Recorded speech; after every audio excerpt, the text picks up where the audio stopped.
नमस्कार दोस्तों, online classes में आपका एक बार फिर स्वागत है। हम बात कर रहे थे संयुक्त राष्ट्र संघ के अंगों के बारे में, बातचीत चल रही थी हमारी। हमने बात की महासभा संबंधित, सुरक्षा परिषद संबंधित। आज जो हमारा टॉपिक रहेगा, जिस टॉपिक पर हम चर्चा करने वाले हैं, एक विस्तृत चर्चा करेंगे हम महासचिव को लेकर के कि यूएनओ का जो महासचिव है किस तरीके का पद है, किस तरह उसकी नियुक्ति की जाती है और अंतरराष्ट्रीय स्तर पर उसकी क्या भूमिका और क्या कार्य और शक्तियां हैं, उनके बारे में आज हम विस्तृत चर्चा करने वाले हैं। तो टॉपिक है हमारा महासचिव।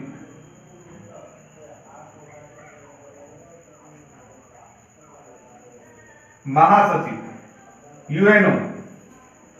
यूएनओ को लेकर हम चर्चा करने वाले हैं। तो यूएनओ के जो अंग हैं, हमने जिनकी विस्तृत चर्चा कर चुके हैं, उन अंगों में सचिवालय एक महत्वपूर्ण स्थान रखता है। क्या? सचिवालय।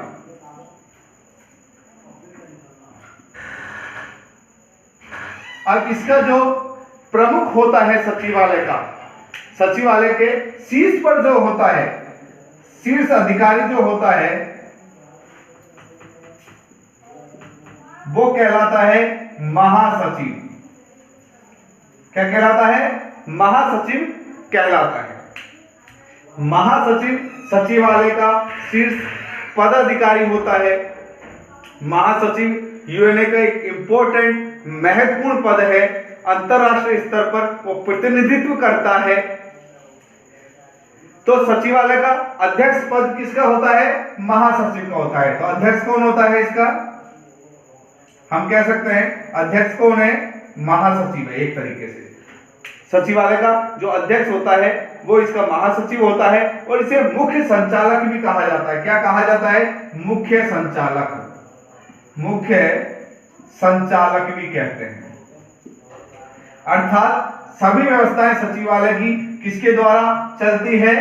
इस महासचिव के द्वारा चलती है। तो हम महासचिव के पद के बारे में और जानकारी प्राप्त करते हैं। इसकी नियुक्ति देखते हैं कि नियुक्ति किस तरह होती है। तो महासचिव की नियुक्ति की बात करते हैं।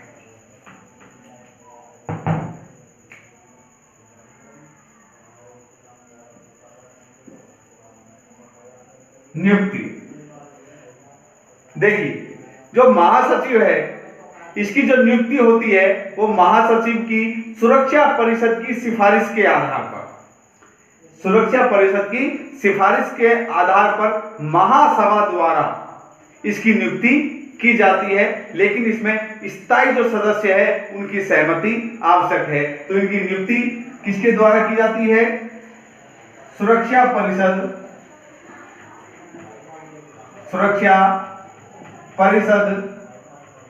की सिफारिश पर महासभा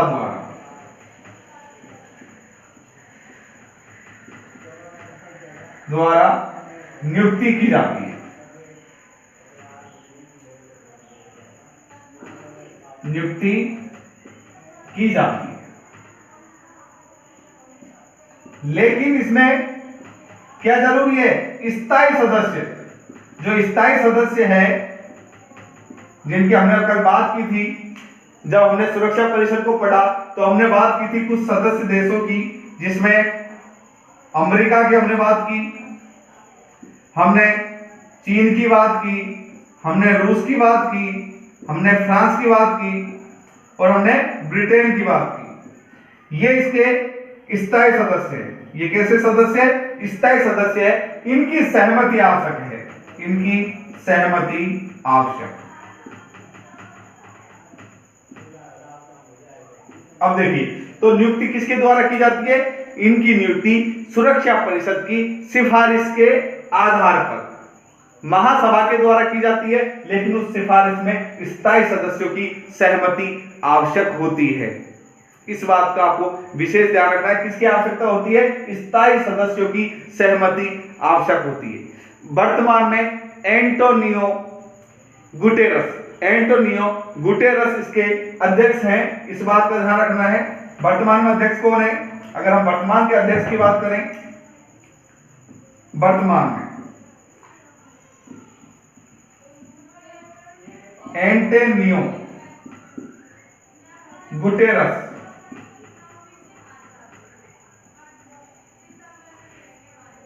एंटोनियो गुटेरस इसके अध्यक्ष हैं, वर्तमान में महासचिव। अध्यक्ष नहीं कहेंगे, हम महासचिव कह देंगे। वर्तमान में महासचिव कौन है? सॉरी, अध्यक्ष नहीं है, महासचिव कहूंगे। वर्तमान में जो महासचिव है, अध्यक्ष तो इसको किसका, सचिवालय का अध्यक्ष कहा जाता है इसको, लेकिन यूएनओ का महासचिव इस समय है वो है एंटोनियो गुटेरस। इस बात का आपको ध्यान रखना है। कब से है ये? 1 जनवरी 2017 से 1 जनवरी 2017 से ये महासचिव के पद पर कार्यरत है। जो ये है वो कहां से लिए गए हैं? ये पुर्तगाल से। पुर्तगाल के जो पुराने आप कह सकते हैं, पूर्व कह सकते हैं, पूर्व प्रधानमंत्री रहे हैं एंटोनियो गुटेरस। अब हम बात करते हैं कार्यकाल की। तो हमने नियुक्ति की बात की, अब इनका कार्यकाल देख लेते हैं। कार्यकाल कितना होता है? अगर हम कार्यकाल की बात करें, कार्यकाल, इनका कार्यकाल 5 वर्ष का होता है। ध्यान रखना, कितने वर्ष का? 5 वर्ष का महासचिव का कार्यकाल होता है। अब हम इसके देखेंगे महासचिव की क्या भूमिका है अंतरराष्ट्रीय स्तर पर, क्या इसके कार्य हैं, क्या शक्तियां हैं। महासचिव के कार्य एवं शक्तियां या भूमिका कह सकते हैं। महासचिव के कार्य, भूमिका लिख दीजिए आप, या शक्तियां, एक ही बात है, इनमें ही सब कुछ आ जाएगा। महासचिव के कार्य, भूमिका और शक्तियों की बात करें तो जो महासचिव है ये हम जानते हैं सचिवालय की जो प्रशासनिक व्यवस्था है जो इसके इर्द गिर्द घूमती है, पूरा का पूरा प्रशासनिक तंत्र है इसके अंडर में कार्य करता है। तो एक तरीके से ये प्रशासनिक भूमिका निभाता है। इसके अलावा हम कह सकते हैं ये सुरक्षा परिषद के सामने भी मामलों को रखता है। जो भी सुरक्षा से संबंधित कोई मामले हैं, शांति से संबंधित कोई मामले हैं, अंतरराष्ट्रीय स्तर पर कोई मामले हैं, उन मामलों को रखता है। किनके सामने? सुरक्षा परिषद के सामने भी ये उन मामले को रखता है। इस तरह एक बड़ी भूमिका अदा करता है। हम इनके कार्यों को एक एक को देख लेते हैं। तो सचिवालय के प्रशासनिक कार्य इसके द्वारा किए जाते हैं। तो पहला कार्य हम लिख सकते हैं सचिवालय के प्रशासनिक कार्य। सचिवालय के प्रशासन संबंधी कार्य या प्रशासनिक कार्य। देखिए सचिवालय के जो प्रशासन संबंधी कार्य है वो इसके द्वारा किए जाते हैं। एक तो ये प्रमुख अधिकारी होता है, इसका क्या होता है? प्रमुख अधिकारी होता है, अर्थात सभी कार्य इसके द्वारा ही किए जाते हैं, संपादित किए जाते हैं, इसके ऑब्जर्वेशन में संपादित किए जाते हैं। प्रशासन का पूर्ण उत्तरदायित्व इसके पास होता है। पूर्ण उत्तरदायित्व अगर कोई होगा, प्रशासन का पूर्ण उत्तरदायित्व किसके पास रहेगा? उत्तरदायित्व इसी के पास रहेगा। पूर्ण उत्तरदायित्व रहता है सचिवालय का, वो रहता है महासचिव के पास। प्रमुख अधिकारी तो होता ही होता है और पूर्ण उत्तरदायित्व इसके पास रहता है। इसके अलावा यह सचिवालय के अन्य सदस्यों को, अन्य कर्मचारियों की नियुक्ति करता है। सचिवालय में किसकी नियुक्ति करता है? कर्मचारियों की। कर्मचारी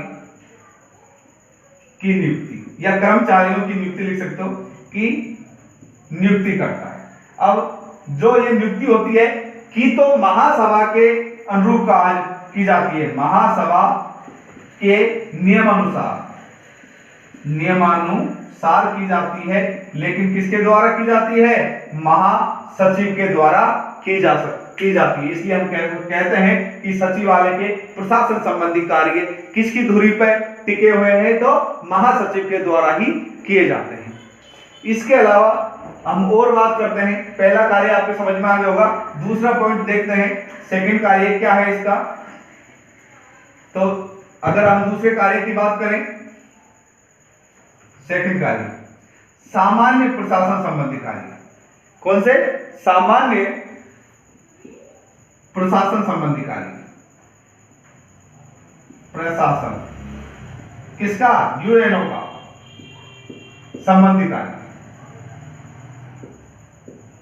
अब ये सामान्य प्रशासन संबंधी जो यूएनओ का कार्य है, केवल सचिवालय के ही नहीं, यूएनओ के सामान्य प्रशासन संबंधी कार्य भी महासचिव के द्वारा किए जाते हैं। अब किस तरह किए जाते हैं? देखिए, यूएनओ के जितने भी अंग हैं, चाहे हम महासभा की बात करें, हम चाहे सुरक्षा परिषद की बात करें, हम आर्थिक तथा सामाजिक परिषद की बात करें, हम चाहे न्याय परिषद की बात करें, उनकी सभी बैठकों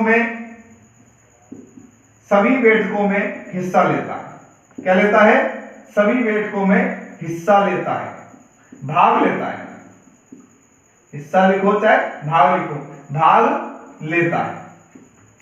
अर्थात सबकी, इसके जितने भी अंग हैं जिनकी हमने बात की थी अभी, उन परिषद में, चाहे न्यास परिषद हो, चाहे आर्थिक, चाहे सामाजिक परिषद हो, महासभा हो, चाहे सुरक्षा परिषद हो, उनकी बैठकों में हिस्सा लेता है, भाग लेता है। और जब इन बैठकों में जो निर्णय लिए जाते हैं या जो कार्य बताए जाते हैं, वो महासचिव को करने होते हैं। कार्य महासचिव को करने होते हैं। अब इन बैठकों में जो कार्य के लिए कहा, तो जो भी कार्य निकल के आते हैं वो किससे कहा जाता है? महासचिव से कहा जाता है, और महासचिव उन कार्यों को करता है। तो हम बैठकों में हिस्सा तो लेता है, इसके अलावा जो कार्य, इन जो अंग है, इनका जो कार्य संपादन का कार्य है, वो भी किसके द्वारा किया जाता है? इनके द्वारा किया जाता है। तथा संस्थाओं की वार्षिक रिपोर्ट यह महासभा के पास भेजता है। संस्था की वार्षिक रिपोर्ट, जो वार्षिक रिपोर्ट होती है, वो महासभा को प्रेषित करता है, और महासभा इसके ऊपर क्या करती है? बहस करती है। जो महासभा की जो शुरुआत होती है, महासभा जब भी बैठती है अपनी, जब भी इसकी 14 दिन में हम देखते हैं महासभा की जब भी बैठक होती है, सुरक्षा परिषद की तो हर 14 दिन में बैठक होती है, लेकिन महासभा की बैठक का अलग प्रोसीजर है। जब महासभा की जब बैठक होती है, तो उस बैठक में शुरुआत किसके आधार पर होती है? महासचिव की जो वार्षिक रिपोर्ट होती है, उस पर बहस को लेकर उसकी शुरुआत होती है। एक तरीके से तो हम कह सकते हैं कि सामान्य जो यूएनओ के प्रशासन संबंधी कार्य हैं, वो भी इसके द्वारा किए जाते हैं। इसके अलावा राजनीतिक कार्यों की बात कर लेते हैं। तीसरे कार्य कौन सा है इसके? राजनीतिक कार्य। राजनीतिक कार्य,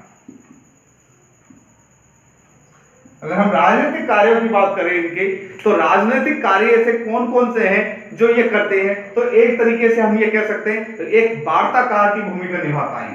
किसकी? वार्ताकार। अगर दो देशों में किसी तरीके का डिस्प्यूट है, दो देशों में किसी तरीके की कोई समस्या है, तो वहां वार्ताकार की एक तरीके से भूमिका अदा करता है महासचिव। तो एक बहुत बड़ी भूमिका है ये। दो देशों में आपसी अगर कोई विवाद हो जाता है, किसी भी विवाद है, तो उसके विभिन्न पहलुओं को देखता है, उनको स्वीकार करता है, और उनका समाधान करने का कार्य भी इसका महासचिव का है। जो भी एक राजनीतिक स्तर का कार्य है, वो भी एक राजनीतिक कार्य है। विश्व की आत्मा कहा जाता है, एक विश्व की आत्मा की आवाज कहा जाता है महासचिव को। क्या कहा जाता है? विश्व की आत्मा की आवाज, आत्मा की आवाज कहा जाता है। एक तरीके से ये प्रतिनिधित्व करता है, और सभी देशों के बीच वार्ताकार की भूमिका निभाते हुए विवादों को सुनता है, स्वीकार करता है, समाधान करने की कोशिश करता है, और उन बातों को सुरक्षा परिषद के सामने रखता है। उन पर सुरक्षा परिषद का ध्यान आकृष्ट करना एक महत्वपूर्ण कार्य है महासचिव का, जो कि एक राजनीतिक कार्यों में आता है। इसके अलावा तकनीकी कार्य और प्राविधिक कार्य भी इसके द्वारा किए जाते हैं। हम कह सकते हैं तकनीकी कार्य। तकनीकी कौन से? तकनीकी कार्य और प्राविधिक कार्य भी किए जाते हैं। तकनीकी एवं प्राविधिक कार्य। तो क्या है? ये तकनीकी भी कार्य करता है। अब तकनीकी कार्य कौन से होंगे? जो सचिवालय के जितने भी तकनीकी कार्य हैं, सचिवालय से संबंधित जो कार्य है, टेक्नोलॉजी संबंधी कार्य है या विधिक कार्य है, कानून संबंधी जो कार्य है, चाहे किसी भी अंग के हों, सभी अंगों के तकनीकी और प्राविधिक कार्य इसके द्वारा संपादित किए जाते हैं। किसके द्वारा संपादित किए जाते हैं? महासचिव के द्वारा संपादित किए जाते हैं तकनीकी और प्राविधिक कार्य। किसके? अंगों के। जो भी अंग हैं, जितने भी अंग हैं, चाहे हम पांचों अंगों की बात करें, चाहे सचिवालय, अपन सुरक्षा परिषद की बात करें, महासचिव की महासभा की बात करें, सुरक्षा परिषद की अगर हम बात करें, तो इनके तकनीकी और प्राविधिक कार्य भी इसके द्वारा किए जाते हैं। इसके अलावा वित्तीय कार्य किए जाते हैं इसके द्वारा। वित्तीय कार्यों की हम बात करें तो यह सचिवालय का वित्तीय प्रबंधक भी कहलाता है। सचिवालय का क्या होता है? वित्तीय प्रबंधक भी होता है। इसके अलावा यह बजट की देखरेख करता है, बजट पर निगरानी रखता है, बजट का संचालन करता है। महासभा में जो बजट बनता है उसको भी देखने का कार्य, वित्तीय कार्य महासचिव का होता है। तो एक तरीके से एक वित्तीय कार्य के रूप में एक बहुत बड़ी भूमिका निभाता है। इसके अलावा इसकी सबसे बड़ी बात हम कह सकते हैं, जिसके आधार पर इसका महत्व संपूर्ण विश्व स्तर पर है, उनकी हम बात कर लेते हैं। ये पांचों आप स्क्रीनशॉट ले सकते हो इसके। मैं हट जाता हूं।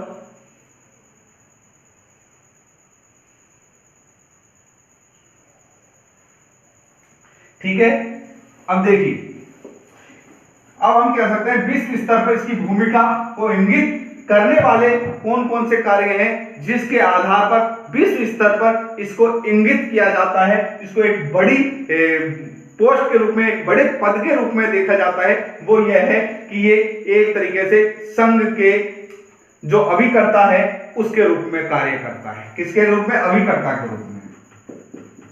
अभिकर्ता, संघ के अभिकर्ता के रूप में कार्य।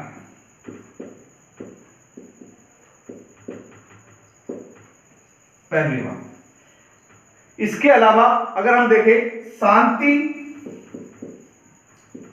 और सुरक्षा के मामले सुरक्षा परिषद के सामने रखता है। परिषद के सामने रखता है।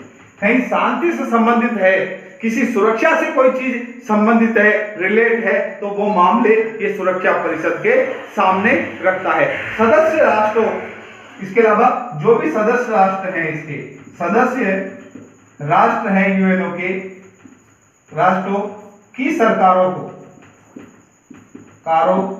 को सलाह दे सकता है।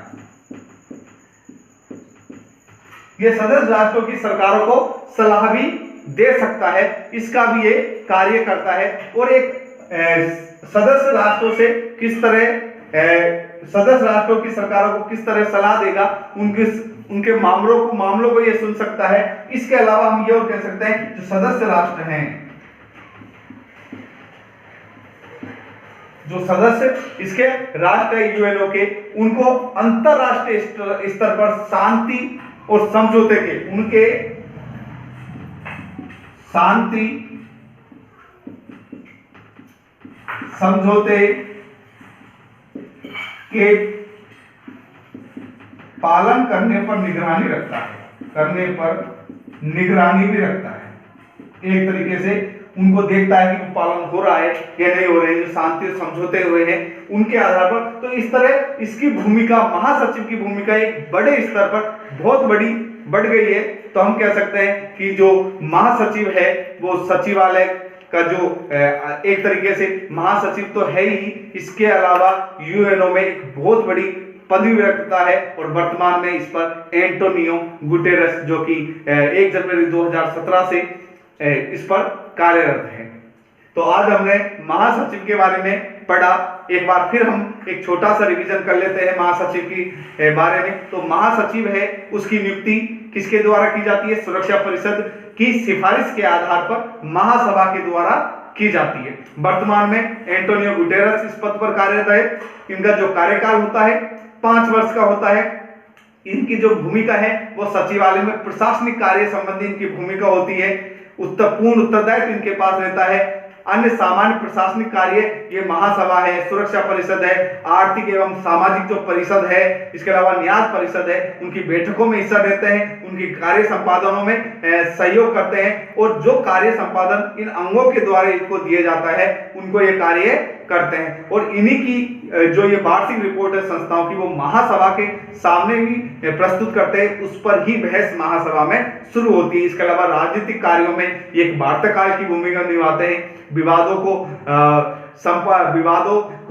प्राप्त करते हैं, स्वीकार करते हैं, उनका समाधान संबंधी बात करते हैं। विश्व की आत्मा की आवाज इन्हें कहा जाता है। तकनीकी और प्रौद्योगिकी कार्य इनके द्वारा किए जाते हैं। वित्तीय कार्य में ये देखते हैं कि बजट का संचालन किस तरह से हो रहा है, इस बात को सही हो रहा है या नहीं हो रहा है, इस बात को ये देखते हैं। और विश्व प्रतिनिधि के रूप में, संघ अभिकर्ता के रूप में कार्य करते हैं। शांति और सुरक्षा के मामले सुरक्षा परिषद के सामने रखते हैं। सदस्य राष्ट्रों की सरकारों को सलाह दे सकते हैं। सदस्य राष्ट्र उनके शांति समझौते का पालन करने में भी महत्वपूर्ण भूमिका ये अदा करते हैं।